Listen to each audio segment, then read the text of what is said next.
Mark సువార్త 7వ అధ్యాయంలో ఆ మాట చూద్దాం. 7:21 మార్కు సువార్త. లోపల నుండి అనగా అది హృదయంలో నుండి, అందుకే దురాలోచనలు అన్నాడు కదా. ఇప్పుడు దురాలోచనలు పోయి ఎవడన్నా నేను దేవుడి దగ్గరికి వెళ్ళాను, నా దురాలోచనలన్నీ పోని అని చెప్తాడు ఎవడన్నా? నేను ఇంకా ఇలా చెప్తాను, ఆ దేవుణ్ణి కూడా దురాలోచనతో ఒరే ఇలా చేస్తే డబ్బులు ఎక్కువ వస్తాయి, ఇది పెడదాం, ఈ ప్రోగ్రాం పెడదాం, ఈ ప్రోగ్రాం పెట్టాలంటే ఎంత కావాలి అని ఆలోచించి ఆ ప్రోగ్రాంకి తగ్గట్టుగా ఏం చేయాలి? డబ్బులు వేసుకోవాలి. లేకపోతే డబ్బులు వేసుకోలేకపోతే ఏం చేయాలి? పూజ చేయాలి. జనాలను అడిగి రోడ్డుకి అడ్డం కాసి ఏదో రకంగా మొత్తానికి ఏం చేయాలి? కష్టపడి తిరగాలి. అప్పుడు ఏం చేయాలి? ఒరే నువ్వు ఎంత ఇస్తావు? ఒరే నేను అంత ఇవ్వలేనురా, ఇవ్వకపోతే పూజ వెళ్ళి ఈ పుస్తకం అటుకి వెళ్ళి ప్రింటింగ్ చేసేసి ఏం చేస్తాడు? పుస్తకం అటు పూజ చేయి. నువ్వు రోడ్డు కాసుకుంటావో తెలీదు, ఊరంటే తిరుగుతావో తెలియదు. టార్గెట్ నువ్వు 5,000 పూజ చేసిరా, నువ్వు 5,000 2,000 అరే నేను 5,000 పూజ చేయలేనురా, 2,000 పూజ చేస్తావా? 2,000 పూజ చేసిరా అంటే వాడు ఇవ్వలేకపోయినా ఏం చేయాలి? ప్రజల దగ్గర దండుకు రావాలి. దండుకు రావటం అంతే. ఇంక వీళ్ళకి ఏం అర్థం అవ్వలేదు. ఇక మొత్తానికి మతిపోయింది జనాలకి. అసలు ఏం చేస్తున్నారో కూడా వాళ్ళకి తెలియదు. ఇంక ప్రతి ఓడు చిన్న డబ్బా పెట్టుకుని దానికి బెజ్జం పెట్టేసి సందా సందా అన్నా అంకులు ఆంటీ, ఇక ఇదే అన్నా అంకులు ఆంటీ అంటే ఆడవాళ్ళు అయితే ఆంటీ, చిన్నోళ్ళు అయితే అక్క, అంతేనా? అక్క ₹1 అక్క, ₹1 అక్క. పెద్దోళ్ళు అనుకో ఆంటీ, ఒరే ఎవడరా నీకు ఆంటీ? ఆంటీ అంటే కోప్పడింది అనుకో, అప్పుడు అక్క అనేస్తాడు అనమాట వెంటనే. ఇలాగనమాట. అంటే ఏం జరుగుతుందంటే దురాలోచనలు. తర్వాత ఏముంది? లోపల నుంచి వచ్చినాయి ఇవన్నీ. ఆలోచనలు లోపల నుంచి వస్తాయా? జారత్వము, దొంగతనములు, నరహత్యలు, వ్యభిచారములు, లోభములు, చెడుతనములు, కృత్రిమము. కృత్రిమం అంటే ఏంటి? దేవుడు ఎలా ఉంటాడో తెలీదు, దేవుడిని కూడా తయారు చేస్తున్నారు. దేవుడు ఎలా ఉంటాడో ఎవరన్నా చూసారా? ఇప్పుడు మీ యేసుప్రభు ఎలా ఉంటాడు అని అడిగితే యేసుప్రభు బొమ్మ ఇలా ఉంటది, ఇలా ఉంటది, ఇలా ఉంటది ఏది చూపిస్తున్నారు కదా, అది నిజమేనా? యేసుప్రభు ఫోటో నిజమేనా? ఎవరు తీసారు ఫోటో? అప్పుడు కెమెరాలు ఉన్నాయా? ఎవరు తీలా. అందుకే తెలివి తక్కువ ప్రశ్నలు వేస్తారు వాళ్ళు. ఇప్పుడు మనం చెప్పాలి వాళ్ళకి, నువ్వు యేసు ప్రభువు ముందు బొమ్మ ముందు పెట్టినా నేను తిన్నాం, నువ్వు సిలువు దగ్గర పెట్టినా నేను తిన్నాను చెప్పాలి. మనం వాళ్ళ బొమ్మ గురించి వదిలేయండి. మనం ఎందుకు తినవంటే, ఎందుకు తినవనే కారణంలో మొదట మనం ఏం చెప్పాలి? వాళ్ళకి బాధ కలిగే విషయాలు కాదు, వాళ్ళని తప్పు పెట్టే విషయాలు కాదు. నువ్వు యేసు ప్రభు సిలువు దగ్గర పెట్టినా నేను తిన్నాం, యేసు ప్రభు ఫోటో దగ్గర పెట్టినా నేను తిన్నాం అని చెప్పాలి. మనమే ఫోటోలు పెట్టి మనమే పెడుతున్నాం అక్కడ. అప్పుడు ఎందుకు తినవని అడిగితారా? అడగరా? మనం పెట్టొచ్చా? యేసుప్రభు ఫోటోలు పెట్టొచ్చా? బొమ్మలు పెట్టొచ్చా? సిలువు పెట్టొచ్చా?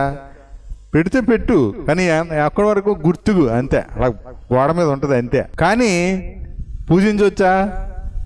కొవ్వొత్తులు వెలిగించవచ్చా? అగరత్తులు వెలిగించవచ్చా? అట్టుపళ్ళు పెట్టొచ్చా? అక్కడ ఏదైనా వండుకుండేది ముందు తీసుకెళ్ళి అక్కడ పెడతా సిలువు దగ్గర, ఫోటోల దగ్గర. మళ్ళీ అది ఎక్కడ హిట్టో మళ్ళీ తీసుకెళ్ళా ఫోటో ఈశాన్య మూల. అంటే ఈశాన్య మూలే ఉంటాడు దేవుడు. ఇంట్లో అన్ని గదుల్లోనే ఉండద్దా? దేవుడిని కూడా మూల పడేయాలి, మనకు అడ్డు రాకూడదు. ఏంటి? మనకే అడ్డు రాకూడదు. కాబట్టి మనం ఏం చేయాలి? దేవుడిని కూడా దేవుడికి ఒక మూల కేటాయించేసి ఆ మూల పడేసి, ఎంత చిన్న బెజ్జం, చిన్నదే దేవుడికి, ఎంత చిన్నదే, లోపల చూడలేదు హృదయంలో. ఎక్కడిట్టా? చిన్నదే మూల. బిజినెస్ అది కూడా. ఇప్పుడు దేవుని మందిరాలు ఏమంటారు? పూజ బల్లలో అమ్ముతారా? అమ్మరా? అమ్ముతారు. లేదంటే మనమే సిమెంట్ తోటి చిన్న బెజ్జం ఈశాన్య మూల కట్టించేసి అందులో ఫోటోలు పెట్టేది. లేదా ఓపిక కొద్ది టేకు చెక్క, ఆ చెక్క, ఈ చెక్క, అద్దాలో లేకపోతే ఏదేదో సంథింగ్ కట్టించేస్తాం. లేదా నువ్వు మూల నుండి బాబు ప్రతి దాంట్లో కలగ చేసుకోకు. నేను ఎప్పుడైతే పూజిస్తామో అప్పుడు తెలిసి గంట కొడతాం. ఏంటి ఇవన్నీనంటే విమర్శించడం కాదు, మనము చేసాం, తెలియక చేస్తున్నారు అన్న సంగతి మనం ఇప్పుడు తెలుసుకున్నాం తప్ప వాళ్ళని తక్కువ చేయడానికి కాదు. కానీ ఇవన్నీ ఏమంటున్నాడు? శరీరాన్ని పరిశుద్ధపరుస్తున్నాయా? పరుస్తున్నాయని అనుకుంటున్నాం. ఇశ్రాయేలీయుల ఆచారాలు, ఈ మత ఆచారాలు అవన్నీ మతపరమైన ఆచారాలే. శరీర శుద్ధి స్నానం చేసినా కలుగుతుంది. కానీ చూడండి 10:22 మంచి మనసాక్షి ఎవరు కలిగిస్తున్నారు? క్రీస్తు రక్తమే కలిగిస్తుంది. ఆయన శరీరము అనే తెర అంటే ధర్మశాస్త్రం, ఆ ధర్మశాస్త్రపు తెరను యేసుప్రభు మంచిగా చీల్చాడు, విడగొట్టాడు. అతి పరిశుద్ధ స్థలంలోనికి ప్రవేశం మనకు కలిగించాడు. అంటే ఎక్కడ ప్రవేశించాడు ఆయన?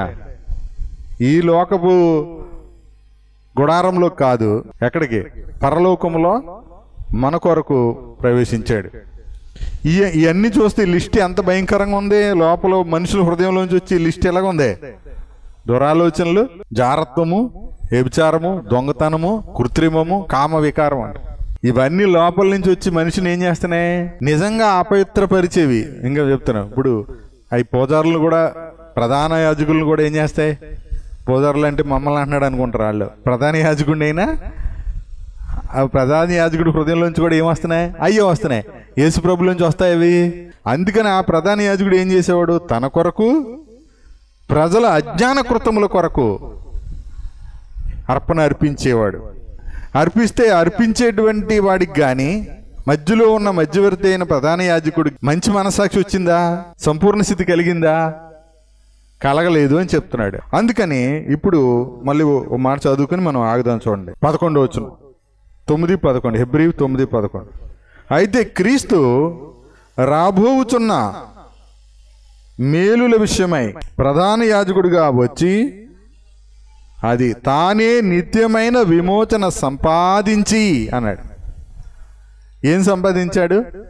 నిత్యమైన విమోచన అంటే సదాకాలానికి సంపూర్ణుడు, పరిశుద్ధుడు, కుమారుడు. ఆయన చేస్తున్నాడు, కానీ మనం నమ్మట్లేదు. మన మనస్సాక్షికి ఆ నమ్మకం కలగట్లేదు. ఆయన చేశాడు, నిత్యమైన విమోచన సంపాదించాడు. సంపూర్తి చేశాడా? మిగిలిందా? సంపూర్ణం అయిపోయింది. ఇప్పుడు సంపూర్ణం అయ్యింది ఆయన కార్యం. కానీ నమ్మాల్సింది ఎవరు? మనము. మరి శుద్ధి కావాల్సింది ఎవరు? మనస్సాక్షి. అంటే మీ మనస్సాక్షిని దాన్ని నమ్మితే మీ మనస్సాక్షి కూడా శుద్ధి అవుద్ది, మన మనస్సాక్షి కూడా శుద్ధి అవుద్ది. అందుకని ఏమన్నాడు? నీతి కలుగునట్లు మనుషుడు హృదయములో విశ్వసించును అన్నాడు. మనం ఎక్కడ విశ్వసించట్లేదు? హృదయంలో విశ్వసించట్లేదు కాబట్టి ఒప్పుకోవట్లేదు. అంటే ఒప్పుకుంటాం అనేటప్పటికి లేటుగా వచ్చినా మీ మనసాక్షి అపవిత్రంగా ఉందని, అంటే మీ మనసాక్షి మీ మీద నేరారోపణ చేస్తుందా లేదా? నేను అన్నానంటే అన్నాను అనుకుంటారు, కానీ నాకైనా మీకైనా నేను లేటుగా వస్తే నా మనసాక్షి చెప్పదా? మీ మనసాక్షి చెప్పదా? ఇప్పుడు వెళ్ళకపోతే, ఇప్పుడు దేవుని సన్నిధి నిర్లక్ష్యం చేశారనుకో, వెళ్ళలేదు అని నీ మనసాక్షి నీతో చెప్పదా? ఇప్పుడు ఏం జరిగినా, ఏ కీడు జరిగినా, అదో ఇవాళ ఆదివారం వెళ్ళలేదు అందుకే ఇలా జరిగిందేమో అని నీ మనసాక్షి చెప్పదా? దోషారోపణ చేయదా? చేస్తుంది. కానీ క్రీస్తునందు విశ్వాసం ఉంచేవాడు, క్రీస్తు అన్నాడు రాబోచున్న మేలుల విషయమై ప్రధాన యాజకుడిగా వచ్చాడు. అంటే ఆయన మేలు చేసేవాడా, కీడు చేసేవాడా? మేలు చేసేవాడే. ఆయన సంపాదించిన విమోచన ఎలాంటిది? నిత్యమైన విమోచన సంపాదించాడు అంటూ అంటున్నాడు. చూడండి, హస్తకృతము కానిది అంటే ఏంటి? చేత్తో చెయ్యింది. ఏంటి? చేత్తో చెయ్యింది. తర్వాత అనగా ఈ సృష్టి సంబంధమైనది కానిది అన్నాడు. అంటే ఇప్పుడు ఈ సృష్టిలో ఏదైనా దేవుడి దగ్గరికి పట్టుకెళ్ళి దాని ద్వారా దేవుడి దగ్గరికి వెళ్ళడానికి అవకాశం ఉందా? ఇప్పుడు మేకను చంపి పట్టుకెళ్తాకుందా? కోడిని చంపి పట్టుకుని వెళ్తాకుందా? అప్పుడు పట్టుకుని వెళ్ళేవారు కదా. గుర్తుంచుకోండి, లోకంలో ఉన్న మతాలన్నిటికీ యేసు ప్రభువుకి ఉన్న పెద్ద తేడా మనసులో పెట్టుకోండి. ఇది మీ ప్రతి వ్యక్తికి అర్థం కావాలి. యేసు ప్రభుని నమ్మామంటే ఈ గ్రహింపు ఉండాలి. ఇది లేకపోతే మళ్ళీ మీరు శరీర ఆచారాల్లోకి వెళ్తారు. ఇప్పుడు యేసు ప్రభు దగ్గరికి, తండ్రి దగ్గరికి, దేవుని మందిరానికి వెళ్తున్నప్పుడు మరలా ఏదైనా పట్టుకుని వెళ్ళాలా? ఇప్పటికీ చాలా మందిరాల్లో ఏం చేస్తారు తెలుసా? సన్నిధికి వెళ్ళాలంటే వారం అంతా పూజ చేసిన బియ్యం, పాదును కాసిన మొదటి బీరకాయలు, చిక్కుడుకాయలు, ఆనపకాయలు, పొట్లకాయలు, మొదలుపెట్టిన గుడ్డు, కోడి ఉందనుకో, కోడిగుడ్డు, మేకలు పిల్లలు పెడితే మేక పిల్ల పాట పెట్టేస్తారు, అది కోడి పిల్ల పాట పెట్టేస్తారు. మరి పాస్టర్ గారు పెంచుకోలేడు కదా దాన్ని. అందుకు ఈ పాటలు, ఈ గొడవ, ఈ ప్రత్యేకించి ఒక గంట ఈ కార్యక్రమం ఉంటుంది అనమాట. ఇవన్నీ పట్టుకొని వస్తారనమాట. మరి కష్టంలో దశంభాగం ఏంటి? దశంభాగం అనేది దేవునికి సంతోషంగా ఇచ్చేదా, కృతజ్ఞతతో ఇచ్చేదా పరిచర్యకి, లేకపోతే దశంభాగాన్ని బట్టి నిన్ను అంగీకరిస్తాడైనా? పాత నిబంధన అర్పణకి, ఇప్పుడు అర్పణకి, ఇప్పుడు మనం బియ్యం తేవట్లేదు, కూరగాయలు తేవట్లేదు, ఏం తేవట్లేదు. మరి ఏం చేస్తున్నాం? కొంతమంది, అంటే చెప్తున్నాను, ఎక్కువ మంది కనీసం ఒక 5-10 రూపాయలన్నా పట్టుకుని వెళ్ళాలద్దా? అలా అంటే మొత్తం మానేస్తారు. ఇక మీరు ఎంత స్వార్థపరులు అంటే, ఇక మొత్తానికి ఇలా అన్నారనుకో, ప్రార్థనకి వెళ్ళాలంటే కనీసం 10 రూపాయలు ఉండాలి అని ఫిక్స్ అయిపోయారు చాలామంది. ఏంటి ఇప్పుడు ప్రార్థనకి వెళ్ళాలంటే ఏం చేయాలి? మొదటి ఆదివారం చాలా మందిరాల్లో రొట్టె ద్రాక్షరసం అని తీసుకుంటారు. నిజంగా వాళ్ళు ప్రభు శరీరం ప్రభు రక్తం అని తీసుకోరు. ఏమని తీసుకుంటారు? రొట్టె రసం అనే తీసుకుంటారు. ఇప్పుడు రొట్టె రసం తీసుకోవాలంటే ఒక కానుక ఇవ్వాలి. ఆదివారం కానుక కాకుండా రొట్టె రసం తీసుకోవడానికి ఏం చేస్తారు? ఒక కానుక ఉంటుంది. ఇప్పుడు ఆ కానుక డబ్బులు లేవనుకోండి, ఆ ఆదివారం మానేసే వాళ్ళు ఉన్నారు. అంటే మానేయటానికి వాళ్ళకి మిగిలిన వారాల్లో ఎప్పుడు మానరాళ్ళు. అప్పుడు 2 రూపాయలు ఉన్నా సరిపోద్ది ప్రార్థనకి వెళ్తాకి. ఎందుకు? ఆ డబ్బాలు వేయటానికి, కానుక వేయటానికి. మరి ఆదివారం అయితే, అంటే మొదటి ఆదివారం, తొలి ఆదివారం ఏముంటాయి కదా, అక్కడ ప్రభు రొట్టె రసం ఇచ్చే ఆదివారం ఉంటుంది కదా. ఆ ఆదివారం ఏం చేస్తారు? ఆ రొట్టె కానుక, అదో కానుక ఇదో కానుక సిద్ధం చేసుకోవాలి. మళ్ళీ ఆ కానుక ఎలాగివ్వాలని చెప్తాడు ఆయన? టింగ్ అనకూడదు, శబ్దం రాకూడదు. అందుకని ఇప్పుడు కనీసం ఏం చేయాలి? 20 రూపాయలన్నా 50 రూపాయలైనా ఉండాలి కదా. మళ్ళీ అది అన్నిసార్లు నెలకు ఒకసారి ఇస్తున్నాడు కదా. నెలకు ఒకసారి ఇచ్చినప్పుడు మరీ బొత్తిగా 10 రూపాయలు అయితే ఏం బాగుంటుంది? అందుకని 50 రూపాయలు లేవని కనీసం మళ్ళీ నెలకు 4 వారాలు కనీసం 50 రూపాయలని ఉండాలని చెప్పేసి లేవని చెప్పి ప్రార్థన మానేసోళ్ళు ఉన్నారనమాట. అంటే మొత్తానికి ఆచారం అయితే పోయిందా? మనస్సాక్షి కల్మషం తోచకుండా వస్తున్నారా? తోస్తుంది. డబ్బులు లేవు, మనస్సాక్షి కల్మషం తోస్తుంది. అంటే ఇప్పుడు మందిరానికి వెళ్ళాలంటే ఏముండాలి? ఇప్పుడు హృదయ శుద్ధి ఉండాలి, విశ్వాసం ఉండాలి. కాదు, ఏముండాలి? డబ్బులు ఉండాలనే స్థితికి వెళ్ళిపోయారు. కనీసం డబ్బులు ఉండాలి. ఇప్పుడు చెప్తున్నాను, డబ్బులు ఉండడం కాదు, విశ్వాసంతోనే తండ్రి సన్నిధికి రావాలి. ఇప్పుడు నేను ఇలా అన్నాను అనుకో, మీలో కొంతమందికి అపార్థం అయితే, ఆ డబ్బులు లేకపోయినా పర్లేదు, కానుక అయిపోయినా పర్లేదు, అసలు ఏం అక్కర్లేదు దేవుడికి, మనమే కావాలి ఆయనకి, ఇలా అపార్థం చేసుకునే వాళ్ళు కూడా ఉన్నారనమాట. అంటే ఏంటి? వీళ్ళు ఎలాగ అర్థం చేసుకుంటారంటే ఎగ్గొట్టేయడానికి మార్గాలు ఏర్పాటు చేసుకుంటారు. ఇప్పుడు విని ఇది ఎవరైనా విన్నారనుకో, పాస్టర్లో, ఈడెవడరా బాబు అసలు రూపాయి కానుకోడు, ఈడికిలాగా అయితే మనకు తిండి తినక్కల మేము అడుక్కోవాలి ఇంకా అనుకుంటారు వాళ్ళు. ఆడికి ఉద్యోగం ఉంది కాబట్టి ఆడు ఎన్ని కోరులని చెప్తాడు, మరి మేము ఎలా బతుకుతాం అంటారు. మీరు గమనించాలి, సువార్త చేసేవాడు సువార్త వల్ల జీవనం చేయాలన్నాడు. అంటే సేవకుని కుటుంబాన్ని విశ్వాసులే పోషించాలి. కొత్త నిబంధనలో కూడా కానుకని నియమించాడు. ఎందుకు అంటే ఏమన్నాడు? మంచి వాక్యోపదేశం పొందేవాడు ఉపదేశించే వానికి మంచి పదార్థాలన్నిటిలో భాగం ఇవ్వమన్నాడు. అర్థం చేసుకుంటే ఎందుకు అంటే ఆయన కూడా పోషించబడాలి, ఆయన అదే పని కలిగి ఉన్నాడు కాబట్టి. దేవుడు న్యాయవంతుడు. అయితే దేవుడు పాస్టర్ గారిని మేడలు మిద్దులు కట్టుకోమని, కార్లు కొనుక్కోమని ఇవ్వమని చెప్పలేదు. అసలు దైవ సేవకుడు దేంతో తృప్తి పొందాలి? కనీస అవసరాలు, అన్న వస్త్రాలు. ఒకవేళ పాస్టర్ గారు అబ్బాయి చదువుకున్నాడు, ఫీజు కట్టాలని పెద్ద కాలేజీలో చేయించి, ఇప్పుడు ఫీజు కట్టాలని చెప్పేసి మరి చాలవు అనుకోండి, ఇచ్చిన కానుకలు చాలు, ఏం చేయాలి మరి? ఇప్పుడు నాకులాగే చెప్తే కానుకలు సరిపోవు కదా, అతను బతకడానికి చాలవు, ఇంక ఫీజులు ఏం కడతాడు?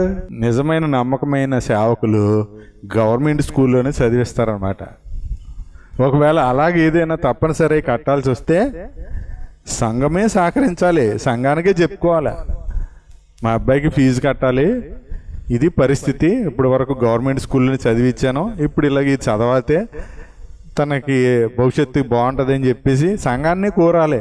సంఘం మీటింగ్లు ఎడతాకి, భోజనాలు ఎడతాకి, క్రిస్మస్లకి వాటికి వీటికి చందాలు పోజేస్తే ఇస్తారు. కానీ మరి సేవకుడు కొడుక్కి ఫీజు కట్టాలంటే, కుమార్తెకి పెళ్లి చేయాలంటే అప్పుడు సహకరించాలి వద్దా? సహకరించాలి. మనం ఎలాంటి వాళ్ళు అంటే మోసగాళ్ళకేమో ఇస్తాం, యథార్థంగా సేవ చేసేవాడికి అప్పుడు సహాయం చేయడు. అది అంటే వీళ్ళకి ఏం శుద్ధిగా లేదు తెలుసా? మనసాక్షి శుద్ధి లేదు, విశ్వాస విషయంలో సంపూర్ణ నిశ్చయత లేదు. ఇవి ఉంటే మనకు అందరి కష్టాలు అర్థమవుతాయి. కానీ ప్రారంభ శతాబ్దంలో సంఘము ఏక మనసు, ఏకాత్మ, ఏక హృదయం కలిగి ఉన్నారు. అప్పుడు వాళ్ళు ఏం చేశారు? వాళ్ళ ఆస్తులు అమ్మేసి అక్కర గలవానికి పంచిపెట్టారా, పాస్టర్ గారికి ఇచ్చారా? అంటే ఇప్పుడు కూడా సంఘంలో ప్రేమ అనేది ఉంటే పాస్టర్ గారు ఒక్కరికే కాదు, సంఘంలో ఎవరు లేమిలో ఉన్నా, ఎవరు అనారోగ్యంతో ఉన్నా సంఘం అంతా వారికి ఏం చేయాలి? తలకు 1000 రూపాయలు వేసుకున్నారనుకోండి, ఒక మంచి కార్యం జరుగుతుంది జరగదా? జరుగుతుంది. బయటైనా క్రైస్తవ్యంలోనైనా బయట ఏం జరుగుతుందో తెలుసా? ఇప్పుడు దేవుడు అని చెప్పేసి రోడ్లు కాసి ఆగి చేసి ఇది చేసి ఇంటింటికి తిరిగి సందాలు పోజేసి కార్యక్రమం చేస్తున్నారు. అందులో ఒక్క భోజనం పెట్టేది ఎవరికన్నా భోజనం లేదా? ఈ కాలంలో ఎవరికన్నా భోజనం లేదా? ఎవరన్నా అమ్మ ముద్దేయండి అని ఎవరన్నా వస్తున్నారా? రావట్లేదు. వాళ్ళకి ఏం కావాలి? ఇప్పుడు అమ్ముకునే బియ్యమన్నా కావాలి, డబ్బులన్నా కావాలి. అవునా? అడుక్కుంటే ముద్ద ఏంటంటే అన్నం పెడతాను తింటావా అని తింటున్నారు ఎవరన్నా? గమనించండి. సరే, ఇప్పుడు ఇలాగ కార్యక్రమం చేయడానికి ఇంటింటికో తిరిగో పోజేసో వాళ్ళు వేసుకున్నో మొత్తం మీద ఎవరి భక్తిని వాళ్ళు చాటుకుంటూ చేస్తున్నారు. అంటే వాళ్ళ మతాన్ని కాపాడుకునే ప్రయత్నం చేస్తున్నారు. అలా క్రైస్తవులు కానీ ఎవరైనా సరే వాళ్ళు గుడి కట్టాలనుకో వాళ్ళు పోజేస్తున్నారు, వీళ్ళు చర్చి కట్టాలని వీళ్ళు పోజేస్తున్నారు. నిజానికి చర్చి కట్టడానికి ఎవరు మన సందా ఇవ్వకూడదు, వాళ్ళు ఎవరిని అడగకూడదు. ఎందుకంటే ఎవరు ప్రార్థన చేసుకోవడానికి ఇప్పుడు మీ ఇల్లు మీరు కట్టుకుంటున్నారు లేదా? సందాలు అడుగు కట్టుకుంటున్నారా? మేము ఇల్లు కట్టుకుంటున్నాం, మా సందాలు ఇవ్వండి అని అడుక్కుంటారా? అలాగే ప్రార్థన చేసుకునే ఇల్లు కూడా మన సొంత ఇల్లు కదా. అది అన్యుల్ని అడగొచ్చా? మనం అవిశ్వాసులను అడగొచ్చా? పుక్కులు వేసుకుని వెళ్ళొచ్చా?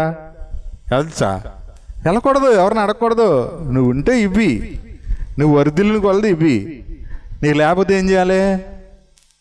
ఎవరిని అడక్కో, దేవుడిని అడుగు, ప్రార్థన చేయి.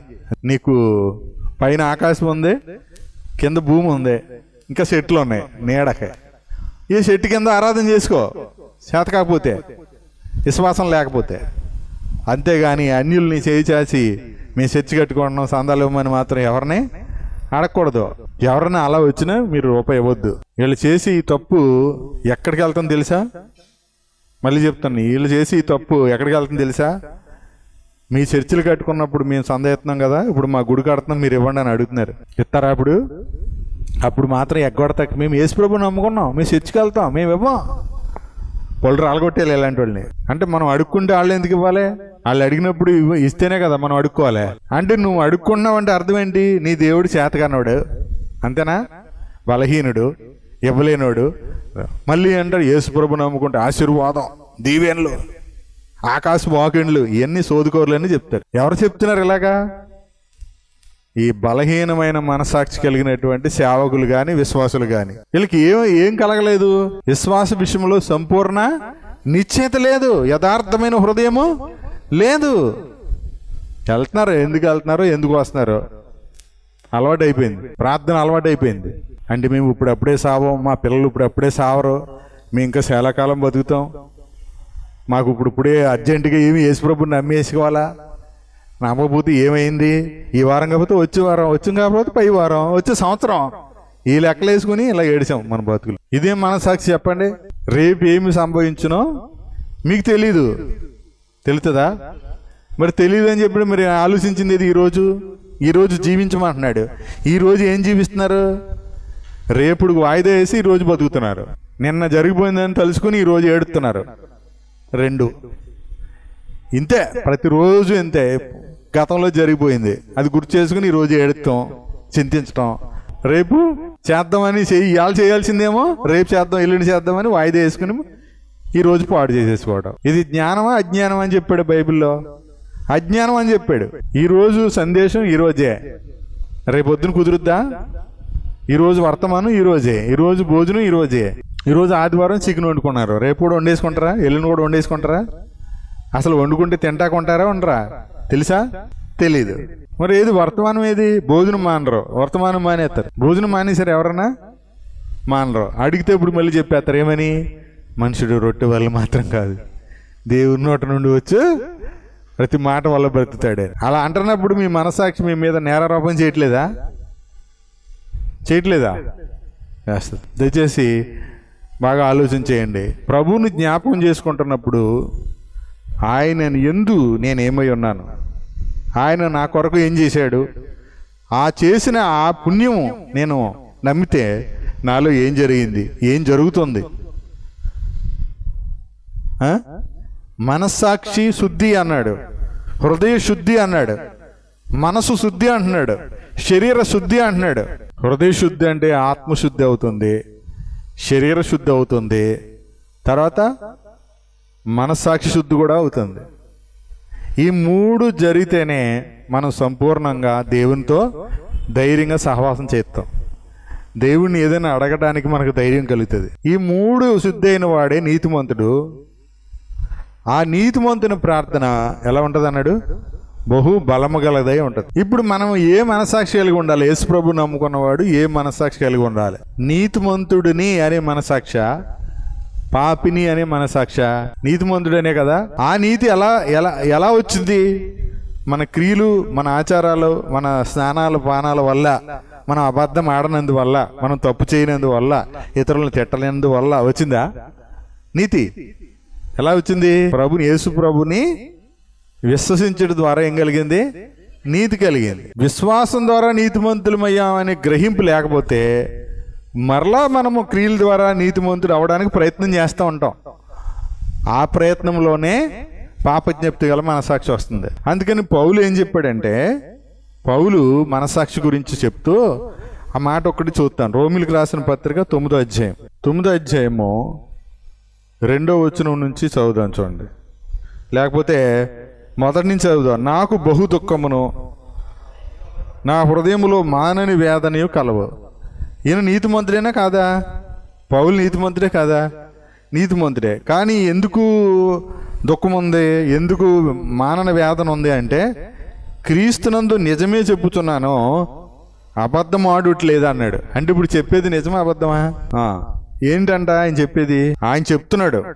తర్వాత 2, పరిశుద్ధాత్మ యందు నా మనస్సాక్షి నాతో కూడా సాక్ష్యం ఇస్తుంది అన్నాడు. దీన్ని మరొక తర్జుమాలో ఇలాగ రాశాడు అన్నమాట, నా అంతరాత్మ పవిత్రాత్మ ద్వారా ఇది నిజమని సాక్ష్యం చెప్తుంది అన్నాడు. ఇంకొక తర్జుమాలో ఏమన్నాడంటే, పరిశుద్ధాత్మ నా ఆత్మతో కలిసి సాక్ష్యం చెప్తుంది అన్నాడు. ఏంటి? నా ఆత్మతో కలిసి నాతో సాక్ష్యం చెప్తుంది అన్నాడు, సాక్ష్యం ఇస్తుంది అన్నాడు. అంటే మనస్సాక్షిని వీళ్ళు ఇలాగా అభివర్ణించారనమాట.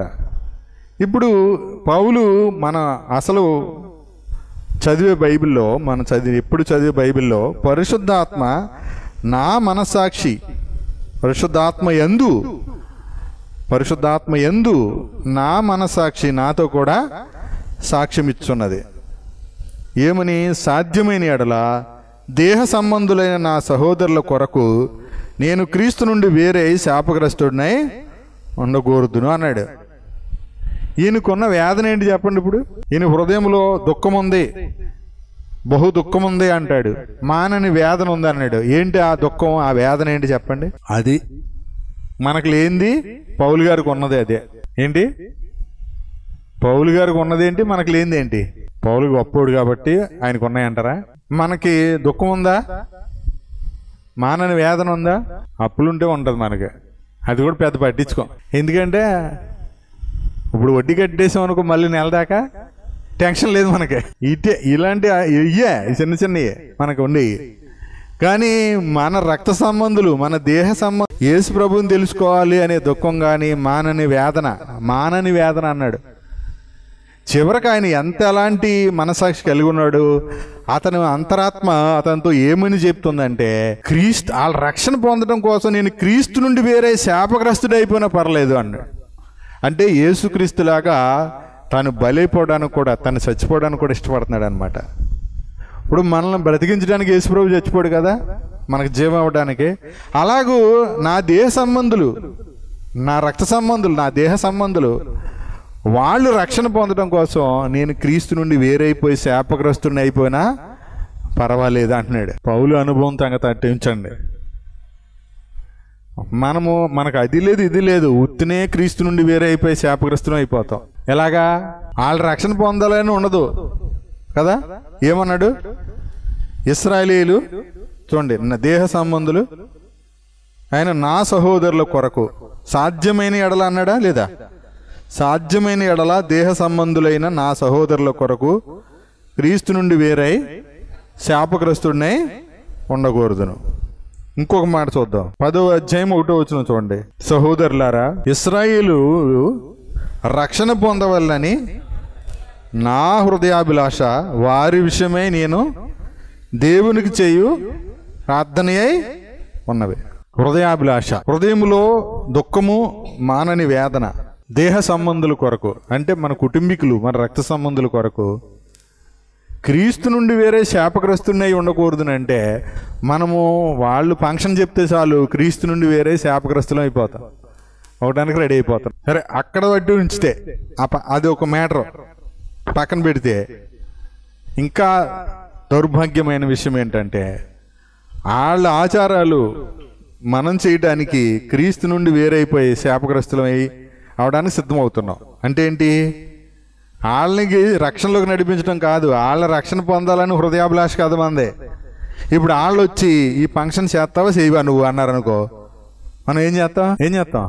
ప్రార్థన లేదు, వాక్యం లేదు, బైబిల్ లేదు, కవర్ ఎట్టేసి పక్కన పెట్టేసి ఇప్పుడు మనం ఏం చేస్తాం?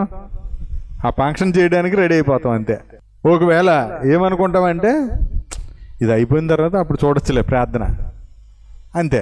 తప్పుగా అనుకోకండి, మీరు ఒక్కలే కాదు, 50 మంది క్రైస్తవులు, ఎక్కువ మంది, 190 మంది ఇదే పని చేస్తారు. 190 మంది ఇదే పని చేస్తున్నారు. దానివల్ల ప్రయోజనం లేదని తెలుసు, దానివల్ల అప్పులైపోతామని తెలుసు, దానివల్ల నష్టం జరుగుతుందని తెలుసు, దానివల్ల అవమానాలు జరుగుతాయని తెలుసు. అది పెళ్ళి అయినా కానివ్వండి, ఆడపిల్ల ఫంక్షన్ అయినా కానివ్వండి, అలాగే చావులో చేసే కొన్ని నిర్జీవ క్రియలు కానివ్వండి, దిన కార్యక్రమాలు కానివ్వండి, ఇవన్నీ కూడా. ఇప్పుడు ఇంట్లో ఒక వ్యక్తి చచ్చిపోవడమే పెద్ద లోటు కదా, బాధ.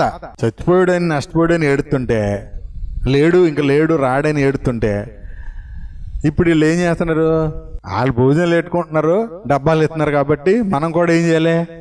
ప్రార్థన పెట్టుకుని డబ్బాలు ఇచ్చేద్దాం.